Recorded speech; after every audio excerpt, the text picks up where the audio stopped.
կատարվում Իրանում եւ արդյոք որ ուղղությամբ կարող է գնալ զարգացումները։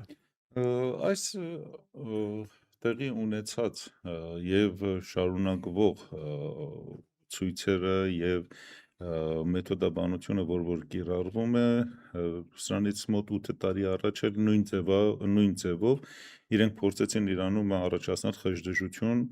կիրառելով որոշակի զենք զինամթերք եւ որոշ դյուրավառ նյութերի կիրառմամբ։ Այն ժամանակ այս ծավալը չուներ,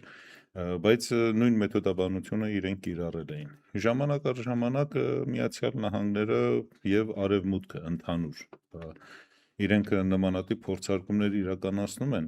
Իրանում, որպեսզի կարողանան Իրանում այն ազգային միասնականությունը, որ գոյություն ունի տարբեր ցեղախմբերի եւ ազգերի միջև, իրենք կարողանան ջարդեն եւ առաջ տանեն առաջ։